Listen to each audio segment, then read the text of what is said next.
Bueno, muy buenas. Saludos a todos. Mi nombre es Luis Alvarado. Luis, ¿Sí? tu cámara. La cámara. Sí, perdón, perdón, perdón. Ahora sí, ¿se me ve?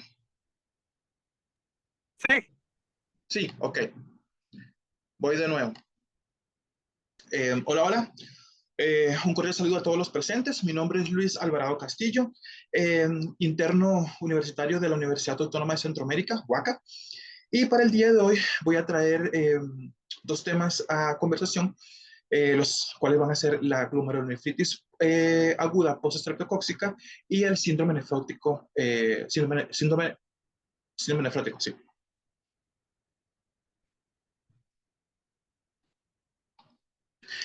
Con respecto al cronograma, vamos a mencionar algunas generalidades eh, con respecto a estas dos enfermedades. Vamos a ver algunos datos epidemiológicos, sus agentes etiológicos, su fisiopatología, la presentación clínica de estos pacientes, el diagnóstico de esas enfermedades y posteriormente su tratamiento. Comenzando con lo que es la glomerulonefritis aguda posinfecciosa. Se dice que esta es una enfermedad, una lesión inflamatoria no purulenta, no secretora de predominio glomerular y que su patogenia va a ser meramente inmune, desencadenada por una gran variedad de gérmenes. Eh, Teniendo en cuenta de que la gran mayoría, más del 90% de los casos de esta enfermedad, van a ser causadas por una primoinfección previa con cepas nefrogénicas específicas del Streptococcus beta hemolíticos de grupo B, de grupo A. Eh, es por esta razón la cual previamente se conocía la enfermedad como la glomerulonefritis aguda post-estreptocóxica. Sin embargo, hoy día sabemos que esto, o sea, el estreptococcus, no va a ser el único agente causal de dicha enfermedad. Actualmente se menciona que la enfermedad es el producto de una reacción antígeno-anticuerpo con depósito de complemento en el capilar glomerular. Esta va a ser debido a la interacción de componentes capsulares del Streptococcus con partes de nuestro sistema inmune. En menor grado, va a haber otros agentes patológicos como el estafilococos, el neumococos, algunos virus como, como el virus de la hepatitis, la varicela, el sarampión, familias de parasitarias como el plasmodium, leptospira y otros. Entre estos otros también podemos meter algunos hongos. Esta enfermedad va a ser la causa más común de nefropatía aguda en niños, por lo menos a nivel mundial. La presentación clínica de estos pacientes va a variar desde lo menos grave, como va a ser una hematuria microscópica asintomática, hasta algo más grave como el síndrome nefrítico agudo. Este último mencionado va a estar caracterizado por una orina color marrón muy oscuro, con proteinuria, la cual puede alcanzar hasta rangos nefróticos, los cuales vamos a mencionar posteriormente, edema, hipertensión arterial y lesión renal aguda. Con respecto a algunos datos epidemiológicos, tenemos que esta va a ser, como hemos mencionado, la causa más común de nefropatía aguda en niños a nivel mundial.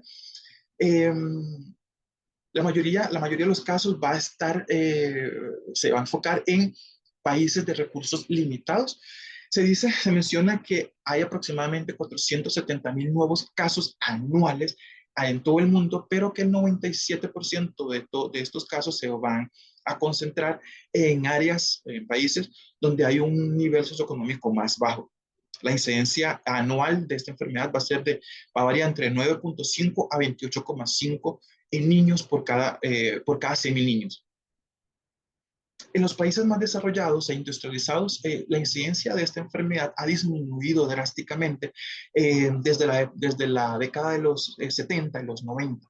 Algunas razones que se han mencionado son, por ejemplo, el acceso a tratamiento médico adecuado y oportuno y mejores manejos sanitarios.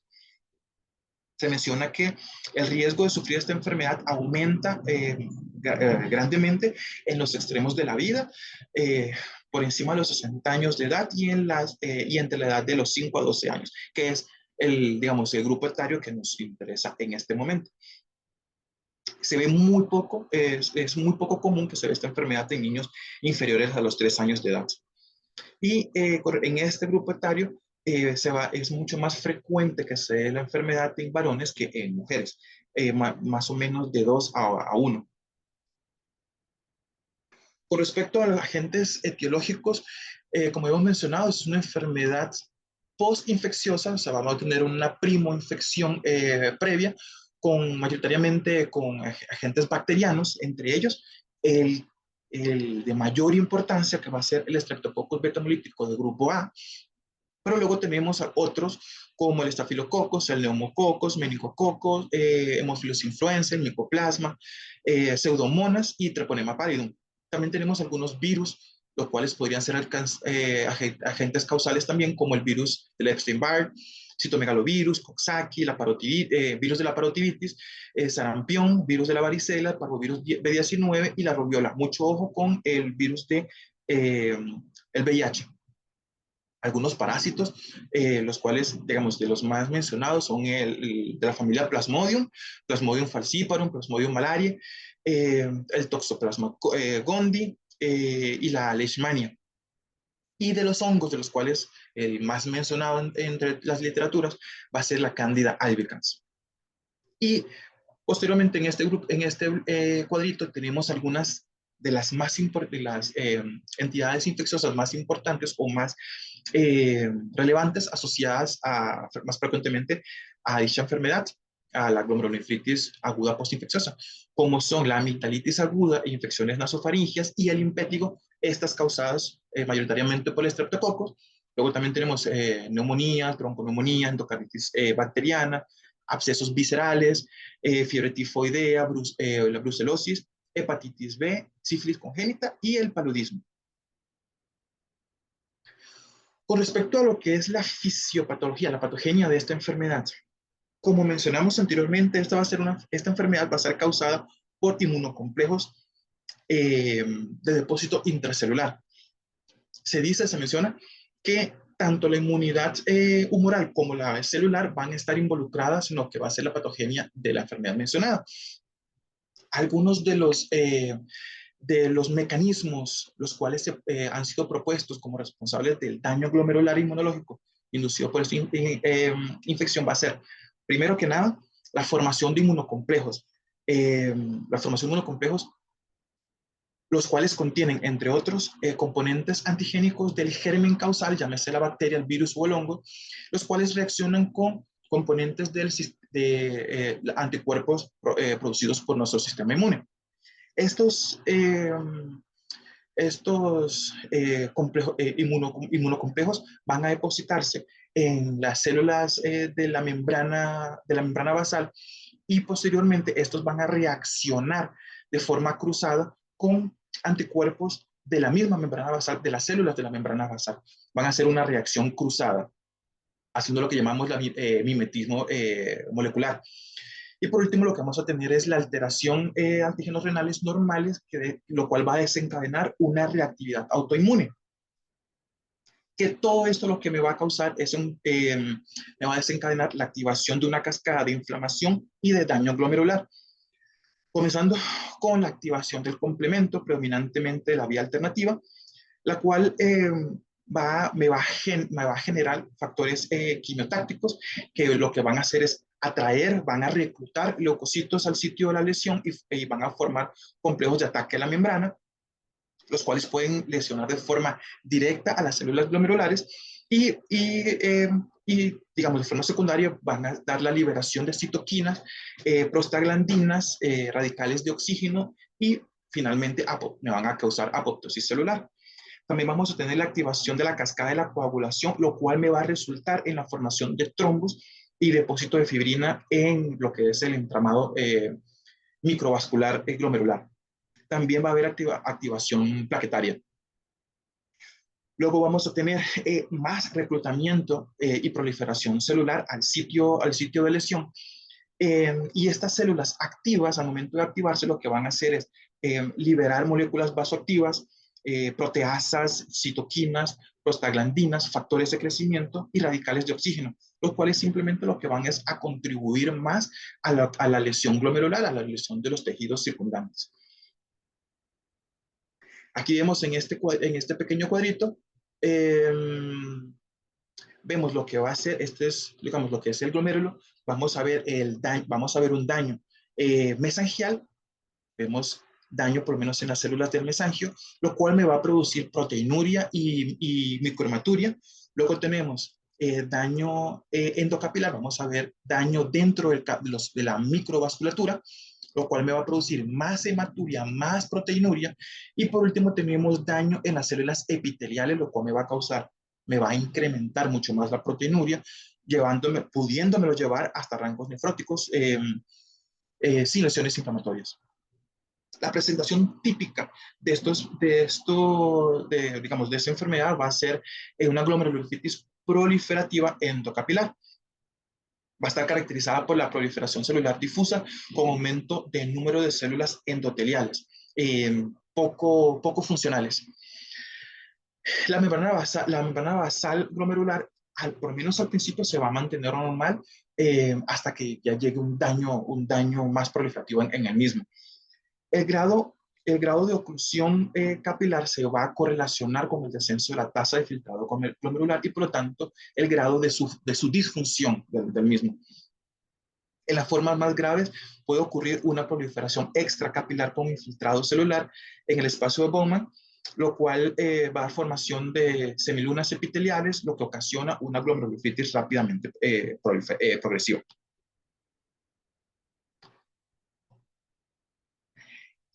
En cuanto a lo que va a ser la evaluación clínica de estos pacientes, tenemos que enfocarnos, apoyarnos de tres pilares muy importantes, los cuales van a ser la historia clínica, una anamnesis amplia con respecto a esos pacientes, luego un examen físico exhaustivo y podemos apoyarnos finalmente con pruebas complementarias. En la historia clínica, primero que cualquier cosa, vamos a buscar antecedentes de infecciones recientes en las últimas 3 a 6 semanas previo a lo que va a ser todo el cuadro clínico de esta enfermedad. En el examen físico vamos a buscar rasgos de enfermedades sistémicas como síntomas intestinales, respiratorios, lesiones cutáneas, púrpuras, hematomas, artralgias, etc. Y con respecto a algunas pruebas complementarias que podemos utilizar, hacemos uso de exámenes de laboratorio y de gabinete. De laboratorio, examen general de orina, hemograma, cultivos específicos y estudios inmunológicos específicos. Y en las pruebas de gabinete van a estar, por ejemplo, radio de tórax, buscando a ver si esto, pensando, por ejemplo, en edemas muy grandes, y el ultrasonido de riñones para ver, por lo menos, para valorar el daño renal y para ver si están aumentados de tamaño. Clínicamente estos pacientes se presentan con valores del examen general de orina alterados. Estos pueden variar, como se había mencionado, desde una hematuria microscópica totalmente asintomática hasta un síndrome nefrítico agudo, el cual va a estar caracterizado por orinas muy oscuras de color marrón o color té o Coca-Cola, con proteinuria bastante, pueden ser bajas, pero que hasta pueden alcanzar rangos nefróticos, edema puede ser hasta generalizado, hipertensión arterial y una elevación de la creatinina sérica. Generalmente hay antecedentes de infecciones, por lo menos de piel y de garganta, previas a hace 2 a 4 semanas anteriormente. El periodo de latencia de la infección de la infección y de la glomerulonefritis postestreptocócica, o sea, el tiempo de latencia entre ellos dos va a depender del sitio de la infección como tal, teniendo que, por ejemplo, una infección por faringitis, o sea, la faringitis y el momento del comienzo del cuadro clínico de estos pacientes va a variar entre 1 a 3 semanas y más bien el tiempo de variante entre el cuadro clínico y una infección de piel va a variar entre las 6 semanas de tiempo, entre 3 a 6 semanas. La tirada típica con la cual se presentan esos pacientes, como ya la hemos mencionado reiteradamente, va a ser un edema que puede ser generalizado, hematuria macroscópica e hipertensión arterial. El edema y la hipertensión son causadas mayoritariamente por la retención de sodio y de agua, los cuales me van a causar estos dos problemas. El edema puede ser generalizado y va a estar presente hasta de 2/3 partes de la población, o sea, de los pacientes, y esto va a ser debido, como he indicado, a la retención de sodio y agua. Pueden ser tan graves que puede, como para causar un edema pulmonar, y esto me puede resultar en una insuficiencia respiratoria. Una hematuria macroscópica, la cual va a estar presente entre un 30 y 50% de los pacientes, y la orina de estos chicos va a tener un aspecto como a color ateo a Coca-Cola. Y la hipertensión arterial, la cual va a estar presente entre un 50 y 90% de todos los pacientes, y puede variar desde algo casi que imperceptible a hipertensiones, niveles de hipertensión arterial bastante graves. No es el caso, no es lo común, pero una encefalopatía hipertensiva puede ser una de las complicaciones más poco comunes, pero muy, muy graves. Algunos hallazgos de laboratorio, perdón, algunos hallazgos de laboratorio típicos en esos pacientes van a ser una función renal alterada, la cual se va a asociar, va a tener una asociación variable entre la tasa de filtración glomerular, la cual se va a manifestar con un aumento de la creatinina sérica. La lesión renal aguda se desarrolla aproximadamente un 20% de los casos, pero se va a requerir la diálisis en muy raras ocasiones. Luego vamos a tener un complemento disminuido en aproximadamente el 90% de los pacientes. Mayoritariamente lo que se va a ver es un C3 y un CH50 significativamente deprimidos o disminuidos en las primeras 2 semanas del curso de dicha enfermedad. Los cultivos pueden estar positivos hasta un 25% de los casos, teniendo en cuenta, tengamos en cuenta de que estas enfermedades, esta enfermedad, o sea, la nefritis como tal, la nefritis aguda, viene como consecuencia de una infección bacteriana. Por lo tanto, hasta un 25% de estos casos va a haber un cultivo positivo, cultivo de faringe, cultivo de piel o de algunas lesiones. Algunos podemos apoyarnos en caso de tener la opción de algunos laboratorios específicos, como las estreptocimas, las cuales van a estar positivas hasta un 95% en pacientes con faringitis y un 85% en pacientes con infecciones cutáneas previas. Entre ellas tenemos la antiestreptolicina, anti-hialuronidasa, antiestreptoquinasa, antinicotinamida, adenina dinucleotidasa o la anti-NAD, anticuerpos anti-DNAsa del grupo B, y también solamente en casos de tener algún grado de sospecha, podemos hacer serología contra virus específicos como el virus de la hepatitis B, citomegalovirus o herpes simple. Esto va a ser médicamente necesario en casos de cierta sospecha. Para el diagnóstico de esta enfermedad va a ser estricta o casi, meramente clínica, y nos vamos a apoyar de los hallazgos clínicos de nefritis aguda, más la evidencia, en caso de existir, de una infección por Streptococcus de grupo A u algún otro. Los hallazgos clínicos de la nefritis aguda van a incluir hematuria con o sin cilindros de glóbulos rojos, grados variables de proteinuria, edema, oliguria e hipertensión arterial. La documentación de una enfermedad, de una infección reciente, incluye un cultivo de piel o de garganta positivos o pruebas serológicas, en caso de contar con ellas.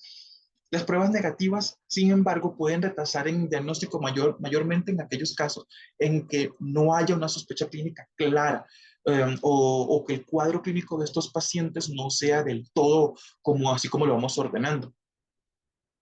Algunos diagnósticos diferenciales de estos pacientes de esta enfermedad podría ser la glomerulopatía por C3, nefropatía por inmunoglobulina de tipo A, causas secundarias de glomerulonefritis como una glomerulonefritis lúpica o la nefritis por vasculitis por IgA, por inmunoglobulinas de tipo A, glomerulonefritis postinfecciosa debida a otros agentes microbianos, como ya habíamos mencionado, por lo menos un 4%, 4 o 5% de los casos van a ser causados por otros agentes infecciosos.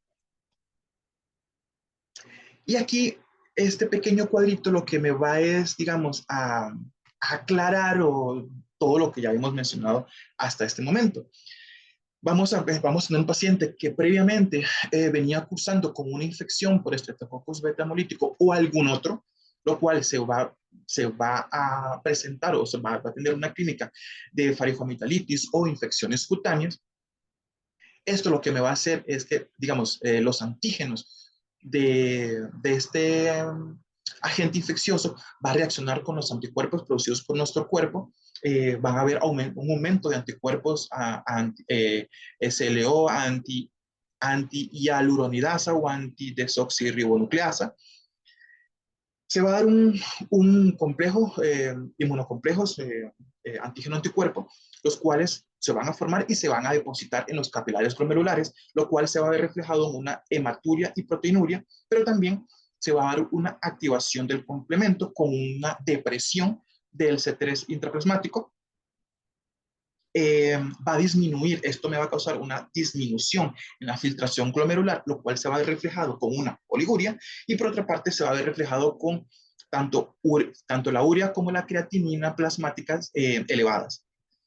Va a haber un descenso en la excreción urinaria de sodio, lo cual se me va a ver reflejado con una excreción fraccionada de sodio disminuida por debajo del 1% y una expansión final del espacio extracelular, de un tercer espacio, lo cual se me va a ver reflejado con edemas generalizados, sobrecarga del volumen y de hipertensión arterial. Y por otra parte se va a ver reflejado en una renina y aldosterona disminuidas, plasmáticas disminuidas. Finalmente, el tratamiento, tenemos que el tratamiento de esta enfermedad, no tenemos un tratamiento específico claro para la enfermedad como tal, simplemente nos vamos a apoyar en tratamientos de soporte dirigido al manejo de la sobrecarga de volumen y de la hipertensión arterial. Comenzando con una restricción hidrosalina de estos pacientes, ingestas limitadas de entre 300 a 400 mililitros por metro cuadrado de superficie corporal por día, lo cual va a ser aproximadamente las pérdidas insensibles de estos pacientes, y una ingesta diaria no mayor de 1 a 2 mil equivalentes por kilo de peso por día. Vamos a hacer uso de diuréticos de ASA, específicamente como la furosemida, lo cual va a ser necesaria en aproximadamente el 80% de los casos, y esto me va a ayudar a resolver varias situaciones, entre ellas me va a resolver el edema, me va a resolver la hipertensión arterial y la hipervolemia de estos pacientes. Comenzando con una dosis inicial de 1 miligramo por kilo de peso, esto de forma intravenosa, intrahospitalaria, con un máximo de 40 miligramos por dosis. Y luego vamos a tener una dosis diaria de 2 a 4 miligramos por kilo de peso. Esto va a ser dividido en 2 a 3 dosis de forma oral, o tenemos la presentación intravenosa, la cual va a ser de 2 a 4 miligramos por kilo de peso. Esta va a ser únicamente necesaria de 1 a 2 días. Luego, la hipertensión arterial, para el manejo de la hipertensión arterial se va a requerir tratamiento antihipertensivo hasta un 50% de todos los casos. Vamos a hacer uso preferentemente de vasodilatadores, tanto directos como antagonistas de canales de calcio. Vamos a evitar el uso de los IECAs, esto por sus efectos hipercalemiantes. Entre estos fármacos, digamos, los dos prospectos más utilizados van a ser la hidralazina, que va a ser nuestro vasodilatador arteriolar utilizado. Va a ser, tenemos tanto dosis orales como dosis intravenosas. La dosis oral va a ser de 0.75 a 1 miligramo por kilo de peso por día, la cual va a estar divididos en dosis, bien sea cada 6 o cada 12 horas, con un máximo de 25 miligramos por dosis. Y tenemos la versión intravenosa, la cual va a ser de 0,1 a 0,2 miligramos por kilo de peso, con un máximo de 20 miligramos por dosis. Esto se puede repetir cada 4 o cada 6 horas únicamente de ser necesario. Y por último tenemos el nifedipino, el cual va a ser nuestro antagonista de canales de calcio, lo cual su dosis va a ser de 0,25 a 0,5 miligramos por kilo de peso por dosis, a un máximo de 10 miligramos por dosis por vía oral. Y para la hiperpotasemia, eh, lo que vamos a tener, lo que vamos a hacer es una restricción dietética y vamos a hacer uso de resinas de intercambio iónico, entre ellas la resin calcio. La dosis va a ser de 1 miligramo por kilo de peso. Y el tratamiento etiológico va a ser únicamente en casos donde podemos tener evidencia de alguna infección activa en el momento de tratar a estos pacientes. La cual podría ser bien sea tratamiento con antibióticos o antivirales o antifúngicos, dependiendo del caso de la infección encontrada. La diálisis va a ser requerida únicamente en menos del 5% de los casos de los pacientes. En casos específicos de una uremia muy grave, alteraciones hidroelectrolíticas inmanejables, las cuales no podemos manejar de forma conservadora, o una sobrecarga cardiovascular grave. Y en cuanto a la encefalopatía hipertensiva, esta, como habíamos mencionado anteriormente, es bastante infrecuente, pero muy grave en el momento en que se presenta. Va a requerir tratamiento enérgico, por ejemplo, con hidralacina, parenteral y nicardipino o nitroprusato de sodio. Algunos criterios de hospitalización y o derivación de estos pacientes va a ser, primero que nada, la intolerancia de la vía oral, por estos pacientes que no se puedan alimentar de forma oral o que no puedan consumir medicamentos por la vía oral. Incapacidad de los cuidadores para garantizar un adecuado control y apego al tratamiento con tratamiento medicamentoso. Que las distancias entre el lugar de habitación a un centro hospitalario sea muy larga, que hayan lesiones renal aguda importante, hipertensión arterial severa con las complicaciones, posibles complicaciones, las que hemos mencionado, por ejemplo, encefalopatía hipertensiva, que haya sobrecarga de líquidos, la cual no responda o que responda muy lentamente a las medidas de apoyo, por ejemplo, la restricción de líquidos y una terapia diurética. Y por último, en el caso de que sea necesaria la diálisis. Y esto, como hemos mencionado, esto va a ser únicamente dejado para pacientes con insuficiencia renal grave. Con respecto a la evolución y el pronóstico de estos pacientes, van a cursar con una resolución espontánea, precoz, progresiva, con independencia de la gravedad inicial. Su diuresis va a normalizarse aproximadamente en una semana, la creatinina sérica va a regresar a sus valores previos, el edema y la hipertensión de estos pacientes va a desaparecer entre 5 a 10 días. La proteinuria va a ser de un descenso más lento. De hecho, esto va a ser el proceso más lento entre todos. En los casos graves van a cursar con curso nefrótico, pueden cursar con una proteinuria persistente entre 6 meses o hasta más.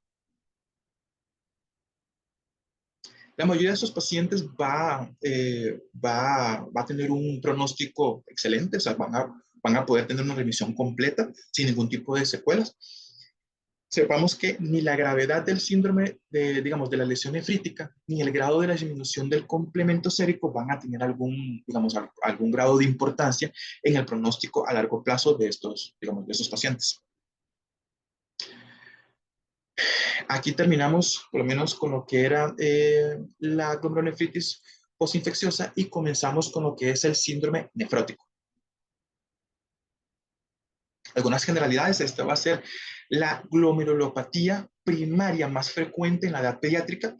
Ese término clínico, o sea, el nombre va a estar dado a un grupo de enfermedades glomerulares caracterizadas por una proteinuria con valores igual o mayores a 40 miligramos por metro cuadrado por hora, con una hipoalbuminemia con valores inferiores a 2.5 gramos por decilitro de sangre, edema generalizado, dislipidemia y alteraciones endocrinas.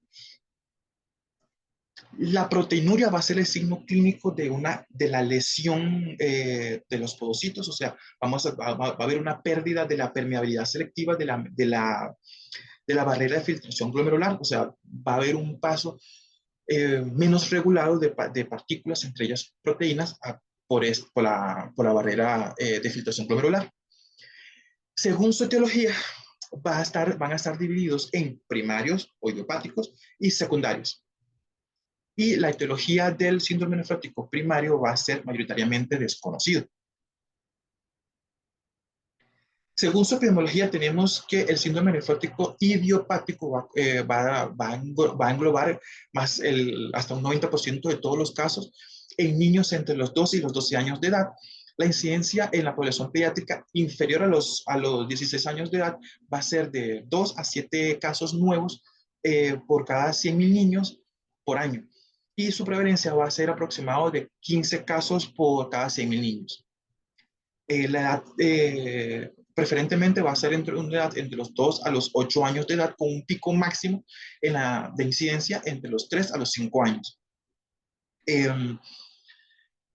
Por lo menos en las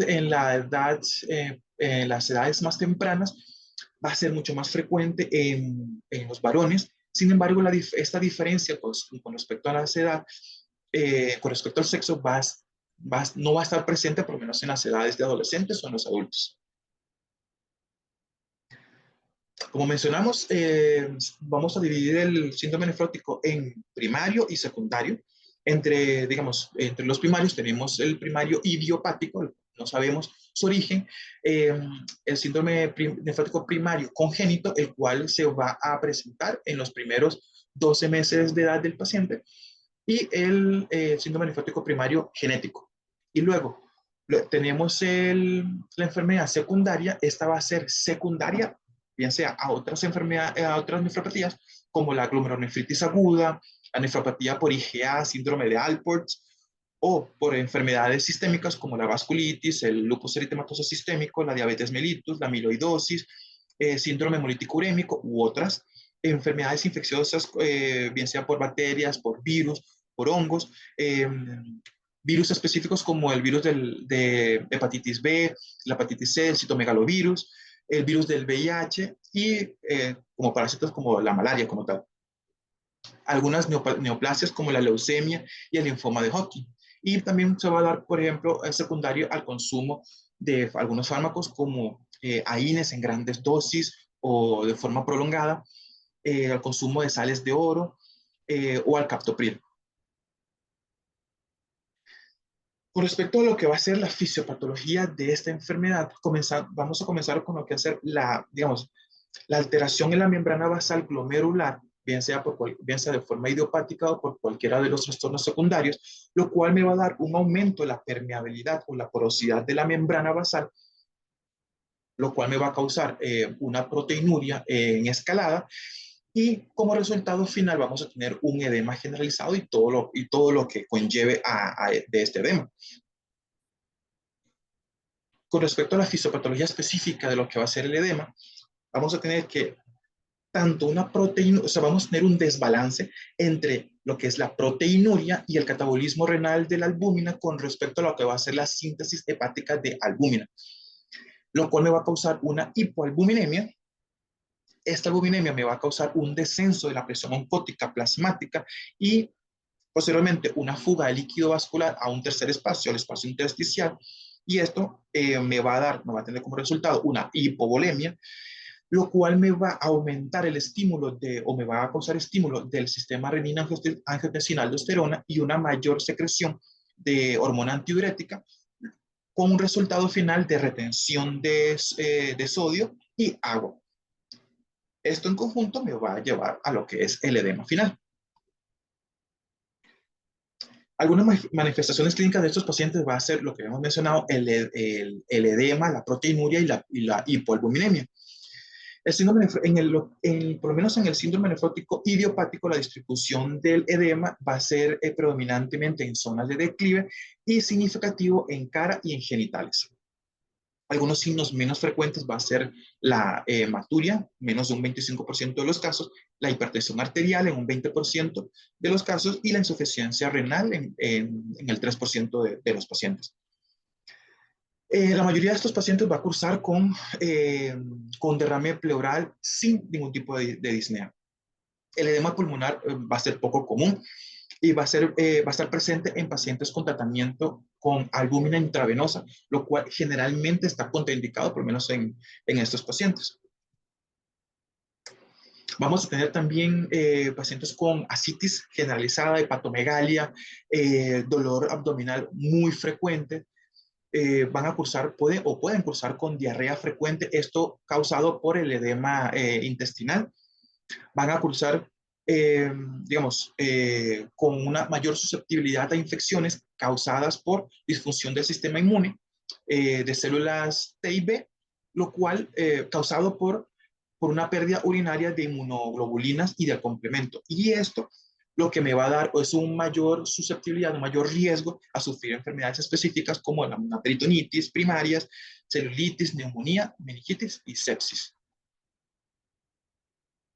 Otras manifestaciones con las que puede cursar estos pacientes va a ser algunas alteraciones secundarias como la dislipidemia, teniendo en cuenta de que en caso, digamos, por la pérdida de proteína plasmática, el hígado va a comenzar a funcionar para producir, digamos, más proteínas, pero no va a trabajar únicamente en la línea de proteínas, sino también en la línea del colesterol. O sea, va a haber una hiperproducción de colesterol.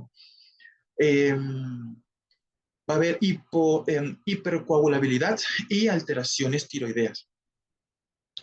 En los niños pequeños puede haber un mayor riesgo de hipovolemia y un mayor riesgo de eventos tromboembólicos, por lo menos hasta un 2 a un 8% de todos los casos.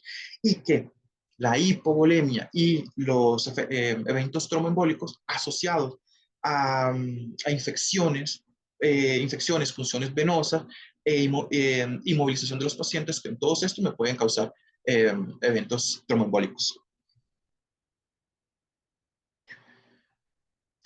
En cuanto al diagnóstico de esta enfermedad, digamos, el objetivo del diagnóstico de esta enfermedad va a ser, primero que nada, confirmar el diagnóstico definitivo por lo menos, del síndrome nefrótico idiopático para así poder descartar la enfermedad secundaria a otras. Y también intentamos descartar complicaciones a futuro, como van a ser las infecciones, trombosis vascular, embolia pulmonar, insuficiencia renal. En la valoración inicial de estos pacientes, primero comenzamos con una anamnesis profunda, buscando antecedentes familiares de síndrome nefrótico u otras nefropatías o enfermedad renal crónica. Y en los antecedentes personales de estos chicos, debemos buscar a ver si de casualidad hay casos de atopía, infecciones virales, bacterianas o parasitarias, por lo menos previamente, o vacunaciones de formas recientes. En el examen físico de estos pacientes hay que desvestirlos, hay que pesarlos para ver, digamos, el incremento de peso con respecto a lo que es el volumen. Tenemos que revisar la temperatura de esos pacientes, su presión arterial y en caso de que haya edemas, hay que intentar documentar el edema y la localización de los mismos.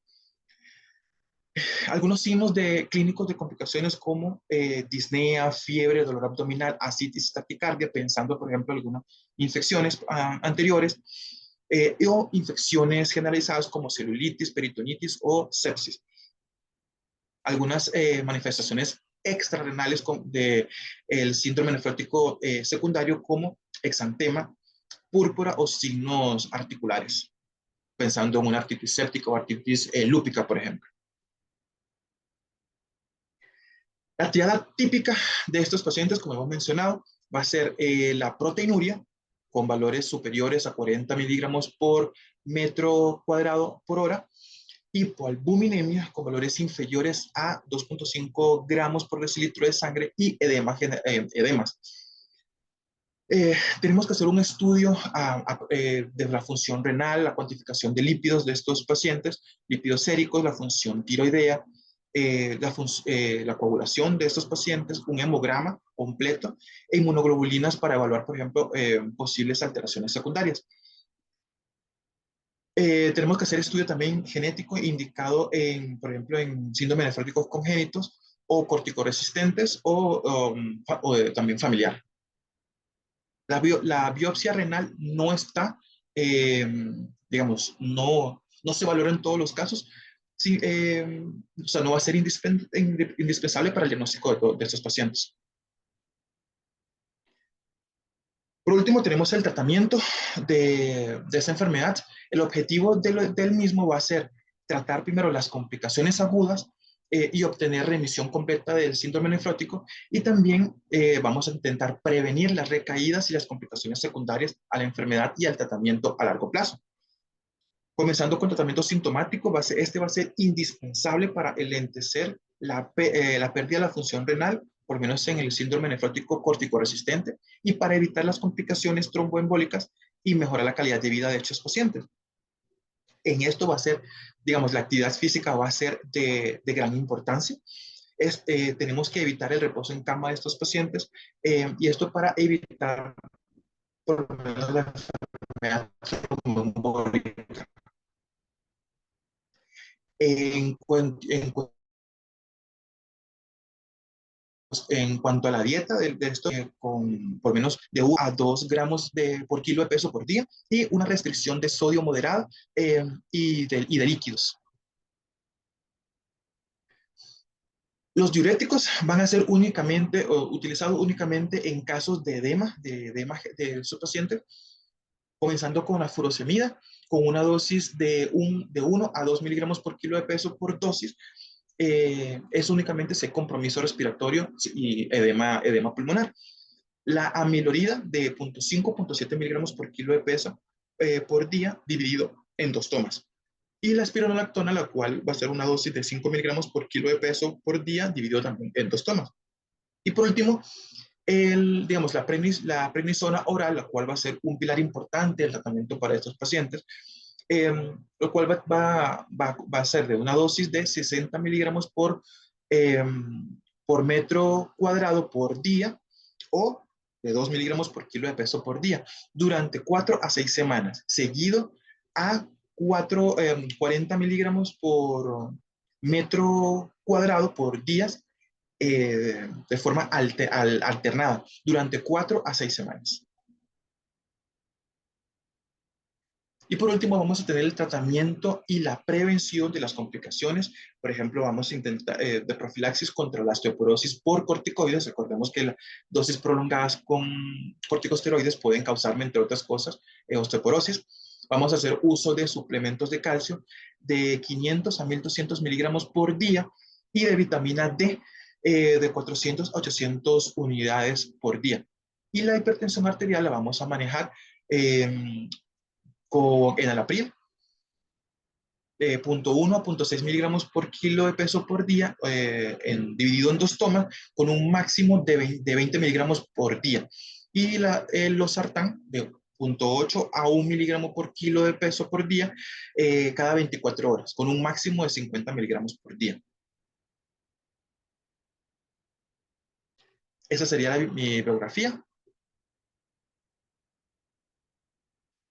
Y muchísimas gracias a todos por su atención.